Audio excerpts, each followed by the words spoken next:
Beta.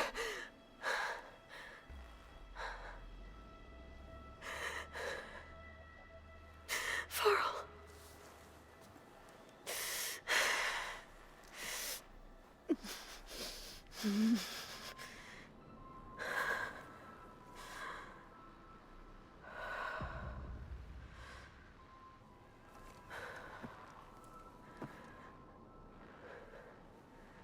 Where am I? Ah, you're awake. You took quite a hit when Gerard attacked you. I imagine you must still be in a great deal of pain. I can assure you that we are safe. The others can't detect us here. You mean the other Zeniths? You must be Tilda. I wasn't sure if Beta would have told you about me. Where is she? Alive. And while she isn't where she wants to be, not in urgent danger. We must discuss how to get her back, of course, after you've shaken off the cobwebs. When you're ready, take the stairs down the hall and come see me. In the meantime, I'll make breakfast. Breakfast. Okay.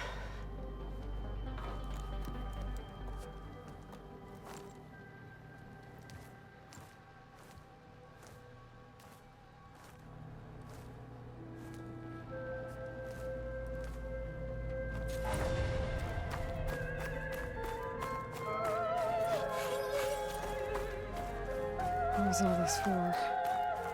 Some kind of survival bunker? What is this? Just a few favorites from my collection. Rescued and stored here just before I went off-world. Take a look, if you like. I'm curious to hear your impressions. My friend is dead. Beta and Gaia are gone, and you want me to look at old paintings? Don't be so quick to dismiss the comfort we can find in art, or the insight we might gain. Selene and Endymion. She's the goddess of the moon, whereas he's a simple shepherd. Beside her is the god of love, Cupid. So she's sneaking up on him? More like visiting him in secret. The torch that Cupid bears represents Selene's undying infatuation with him. Though the two must remain apart, her love will forever burn. My favorite pairing on the left is woman reading a letter by Vermeer, a true master. And on the right is a forgery, woman reading music, which fooled experts into believing it was a priceless original. Early in my career, I became fascinated with such deceptions. Eventually, I developed scanning software that could detect fakes with unparalleled accuracy. Is that how you made enough money to buy your way onto the Odyssey? Oh no.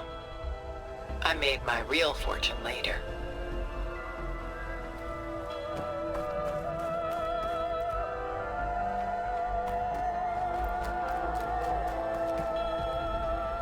Rembrandt's The Night Watch, by far the most famous painting my homeland ever produced.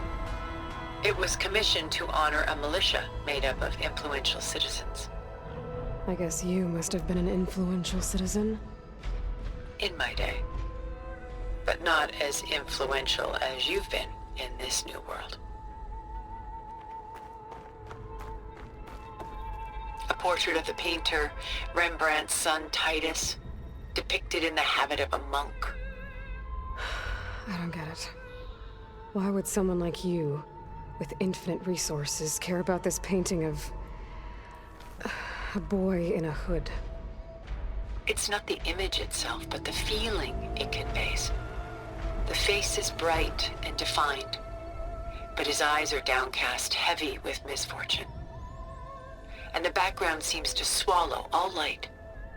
The painting is infused with a sense of loss. I guess I understand how the painter feels. The Gust, by Willem van de Velde. the most famous of his many maritime paintings. A ship crossing into the unknown. I guess you're familiar with that. Indeed, which is why I appreciate this composition in particular. Though waves and wind threaten to destroy the ship, it perseveres, clinging to the light even as darkness closes in all around it.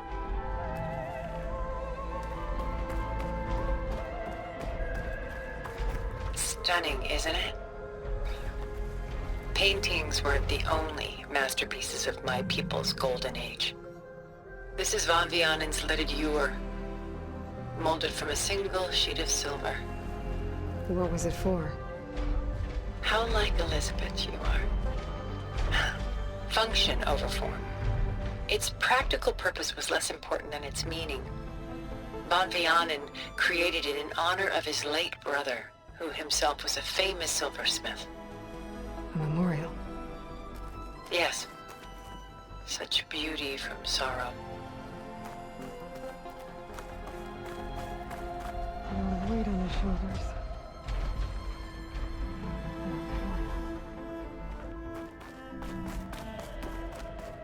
She's pulling out her own hair.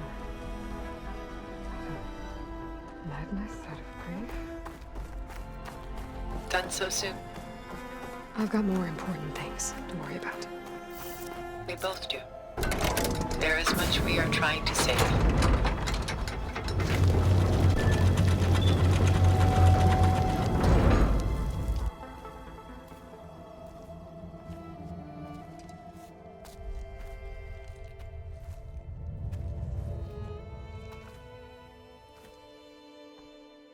There you are. Feeling better? How did you find us? At the cauldron? And what did you do to everyone right before I passed out? All business, I see. Well, suffice it to say we were keeping a very close eye on Hephaestus, knowing we would need it at some point. Your ruse didn't fool us, and as for my little trick, it was an overload of the senses, accompanied by an energy discharge. Gerard and Eric were only momentarily disoriented due to their shields, but it rendered you unconscious while I got you out. Perhaps some breakfast might steady you a bit?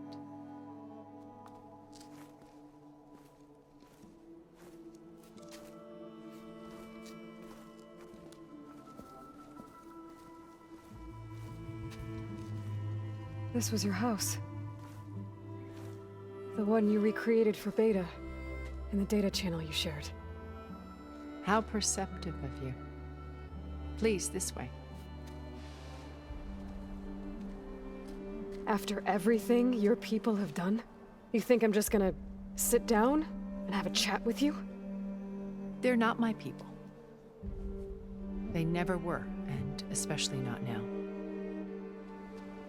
You shot off into space with them, and lived with them for 1,000 years before coming back. So what made you suddenly turn on them? Quite simply, this. My old focus. You repaired it? But that means you've seen Incredible things. What you've accomplished in 2 decades of life.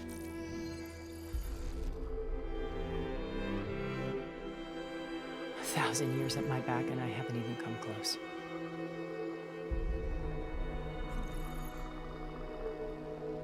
I'm sorry if I invaded your privacy, but I had to. In order to understand. To be enlightened. You truly are Elizabeth's blood. With her drive, her sense of mission, her integrity. Watching all this shamed me for the company that I've kept. Having seen it, all I want is to help you. even if it means stopping your friends. Especially so. Please, sit down.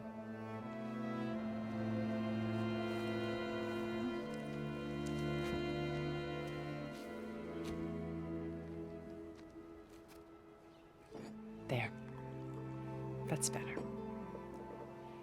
Now, we must recover Beta and Gaia at all costs. By now, you must know that Gerard intends to use Gaia to reboot the Earth's biosphere, remaking this world to specifications that would only suit us immortals. This process will kill every living thing on the planet. He calls it a clean install. Not if I stop him first. Not if we do. And once he and the others are gone, we can work together to fulfill Elizabeth's dream. I'm sure Beta told you that there's a build of the Apollo database on board our ship. A complete collection of human knowledge. With that and Gaia, we could do everything Elizabeth wanted. Heal the biosphere, educate the people of this world, uplift them. Create the world she imagined. Let's not get ahead of ourselves. From what I've seen, your friends are invincible. I do wish you would stop calling them my friends. And they're not invincible. In fact, a friend of yours has found a way to defeat them. Silence. Oh, he's been a busy bee, building an army powerful enough to crash through Gerard's precious base.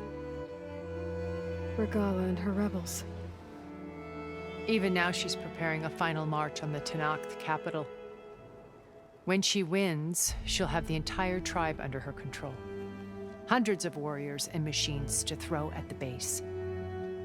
She's been duped. They'll all perish, of course. But it should be enough to break Gerard's defenses and allow Silence to kill him. Along with all the others. Using the new weapon he's developed. Yes, he's found a way to circumvent our shields. Truly an exceptional man. He's planned for everything. Except you and me. You see, while his army is battering down Gerard's doors, you and I will sneak in through a back way.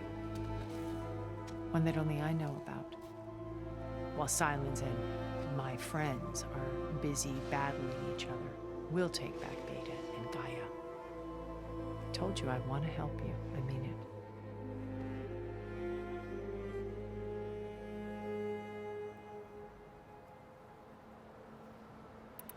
My old focus. How did you find it, let alone repair it? When we encountered you at the Hades Proving Lab, Gerard saw you as a redundancy. I knew better. You were a revelation. After your dramatic escape, bravo, by the way. Gerard and Eric assumed you were dead and gave up the hunt. I wasn't so sure. When the others were busy, I returned to the lab and searched for any trace of you. That's when I found this little treasure. Not easy to repair, but certainly worth the effort. As I watched your life unfold, you were like a splash of color on a worn canvas. What Liz was, and more. Did you show it to the others? Of course not. It was your actions that inspired me to defy them. It's worth noting that if I hadn't found it and watched its contents, I wouldn't have known to save you at the cauldron. You'd be dead. So I should be grateful? If you like.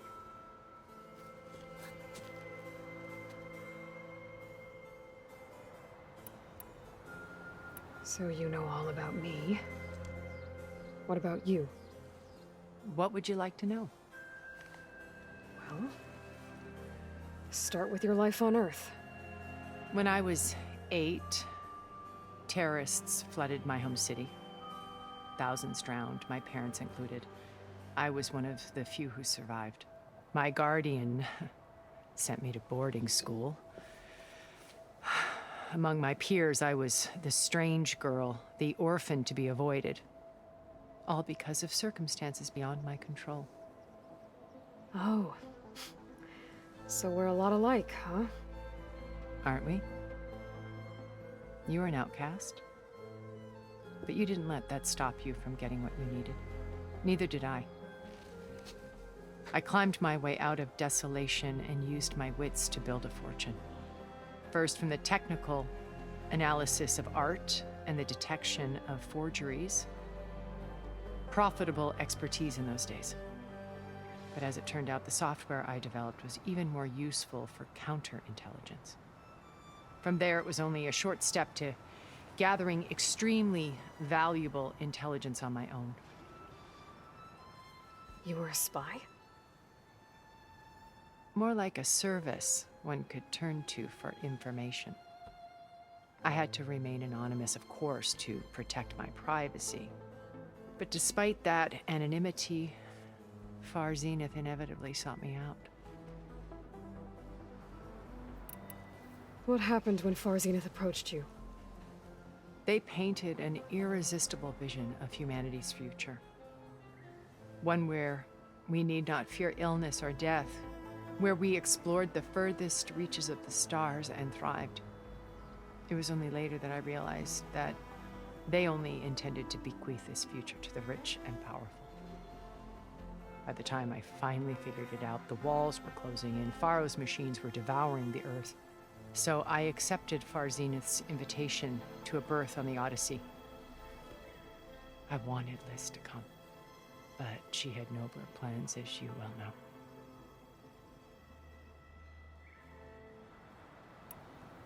You said Beta is not in urgent danger, so what are the Zeniths doing to her? Putting her to work. Merging Hephaestus with Gaia. A difficult, time-consuming task, as I'm sure you know. They will compel her if need be, but her life is not in danger. She's the only one who can do it. Because you people made her to be nothing but a tool. Gerard's idea, not mine. They always viewed me with suspicion when I attempted any form of kindness towards her. That's why I created the data channel, a virtual place where we could speak in peace.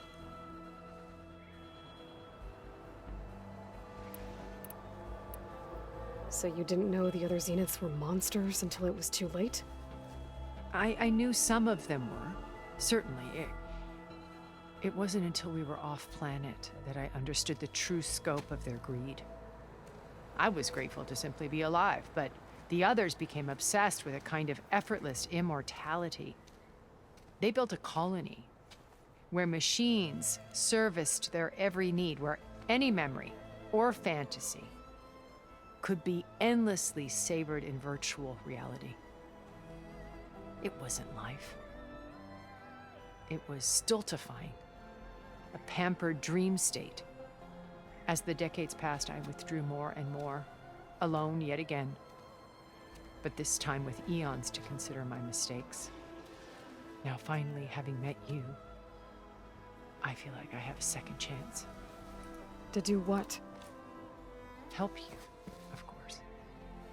To fulfill Liz's dream, which isn't so different from Far Zenith's original vision. A better future for humanity. So this channel you shared with Beta, none of the other Zeniths ever found out about it? Gerard believes he's the most cunning of all of us. Even after 1,000 years, he still can't imagine that I would outwit him. The channel allowed me to interact with Beta away from their mistrustful eyes. It offered us a chance to be ourselves. Until you cut off all contact. Yes, though it pained me. I was worried that our meetings would do her more harm than good. Well, she felt like you tossed her aside. I was afraid the others would find out and punish her. She may not have had the comforts of friendship anymore, but at least I ensured she was safe. I know it seems harsh, but you must believe that her well-being has always been paramount to me. Why did you make the data channel look like this place? I built this house as a shelter to weather any storm. A safe place. Not just for me, but for the art stored below. Cultural artifacts of incalculable value. Truly some of the greatest achievements of human civilization. And you wanted Beta to see them? Yes. Her upbringing was so cold and technical. I thought if she could experience Vermeer and Rembrandt, it would bring something else into her life. A heritage every bit as valuable as the scientific and technical data being drummed into her. I'm sorry I had to cut off contact, but I'll never regret sharing this house with her. She needed its shelter even more than I did. Beta told me your colony was destroyed. That you came back to Earth because you had nowhere else to go. It's true. After we reached our destination, a planet in the Sirius star system, we spent decades building a new home. The physical constraints of Earth, the boundaries of mortality, gone. To think of what we could have done with it. It might have been a utopia. Instead, we stagnated, absorbed in effortless comforts and virtual realities. It took a cataclysm to finally yank us out of our stupor. What happened? A massive geological event. We knew of instabilities in the planet core, but we underestimated them. By the time the collapse was upon us, it was too late to stop it. Only a few of us made it to the ship in time. We set course for Earth, the only safe harbor left to us. Which you decided to make unsafe for anyone else. Not me. Gerard. He believes it's better to wipe the canvas clean than work around the smudges. No more primitive tribes, no more combat machines, only a blank slate to do with as he pleases. But we will stop him. All we have to do is get into that base.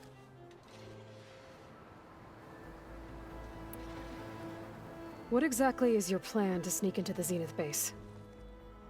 We will make use of a lesson I learned from an early age.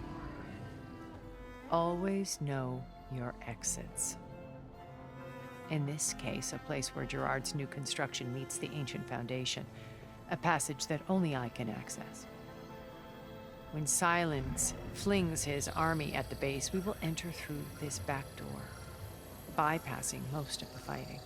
The distraction will provide us with a window in which to rescue Beta and Gaia.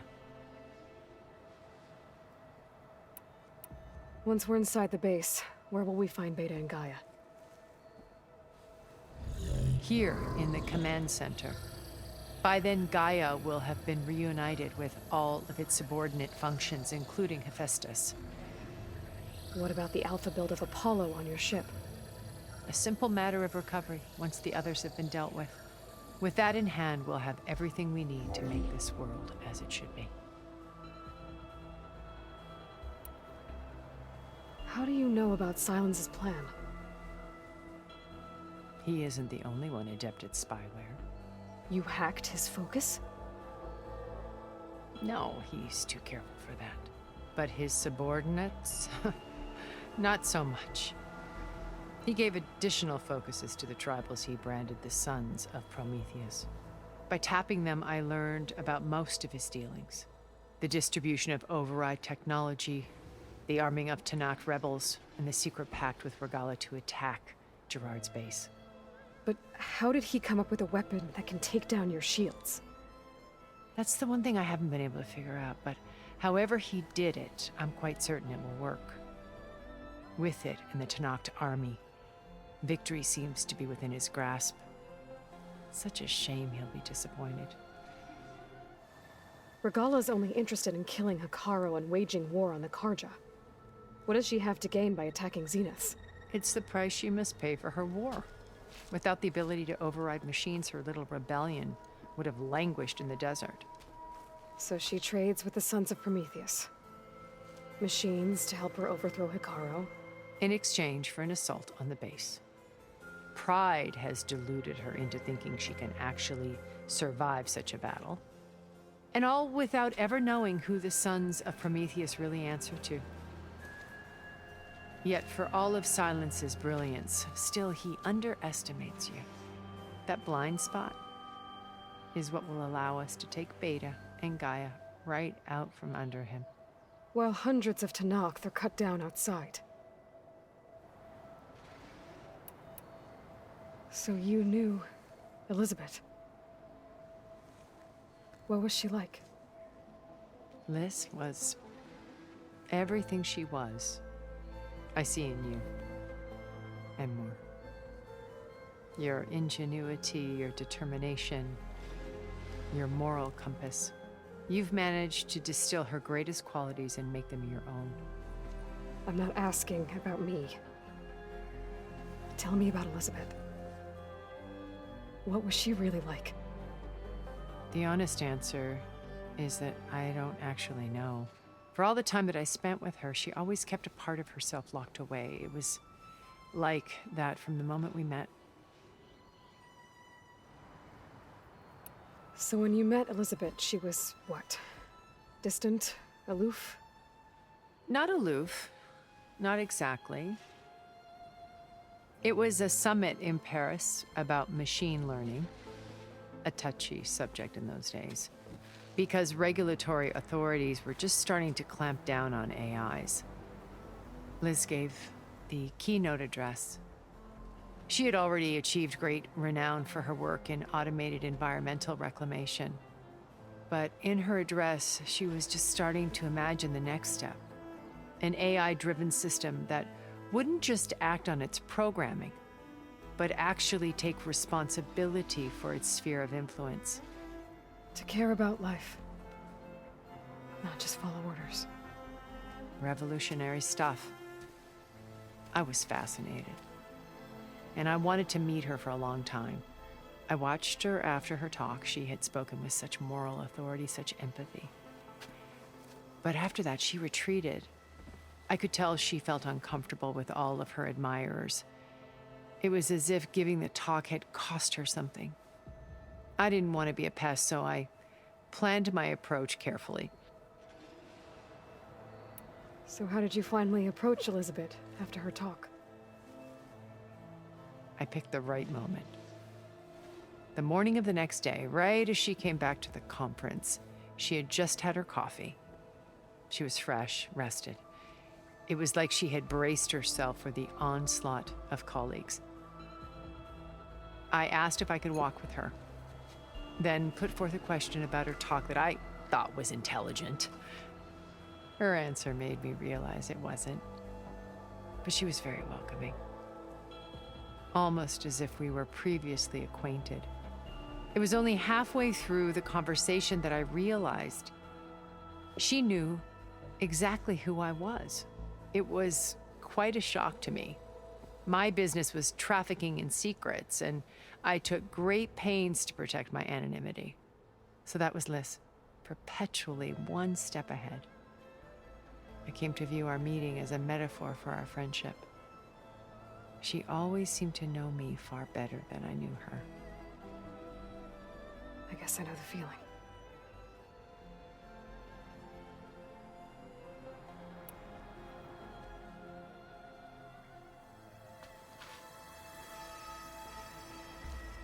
First Varl. Now Hikaru and the Tenakth. Your plan would wipe out an entire tribe. There has to be another way.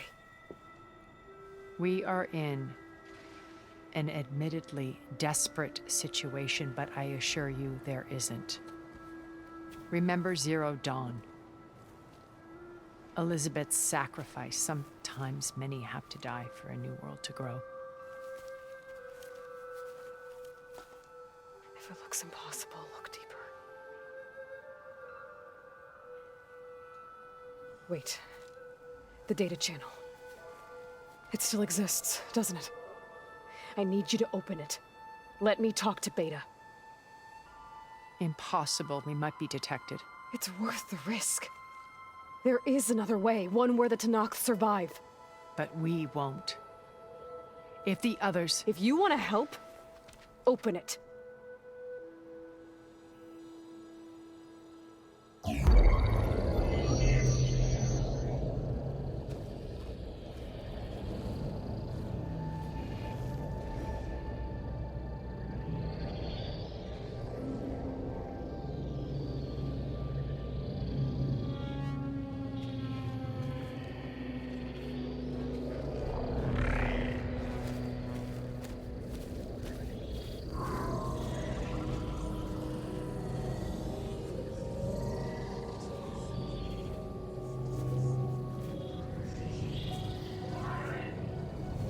What are they doing to her?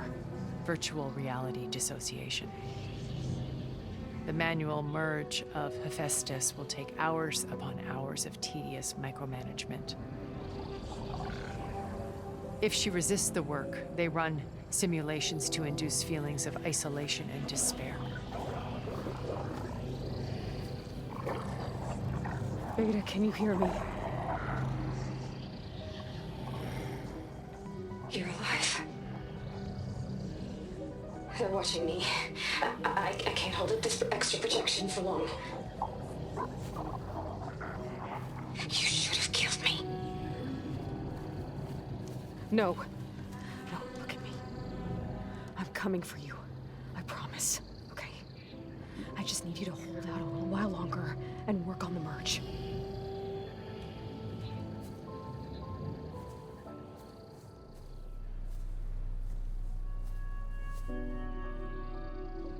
Then I think it can be done. I'll contact again when it's time. Can you hold on? As long as I know you're coming for me, I can endure anything.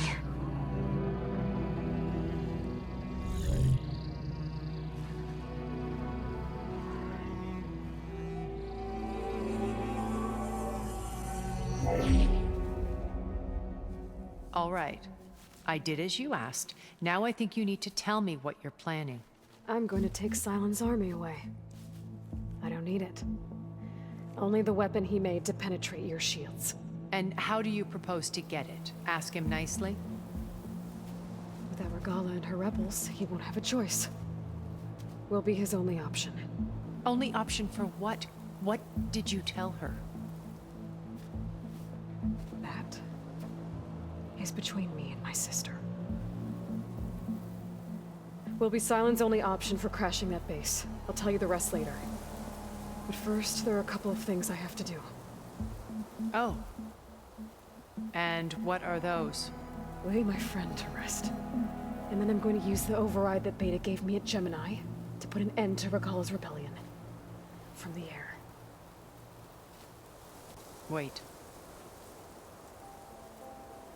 Since you insist on doing things your way, I know of something that will truly help you make a grand entrance with the Tenat. The ancient Horus Titans still possess electromagnetic energy cells as part of their arsenal. Drop one of those on Regala's army and they'll receive quite a surprise.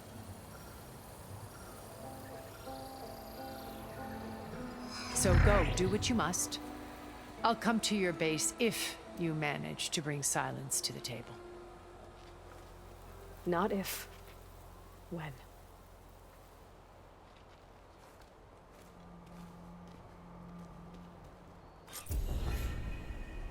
Erend, are you there?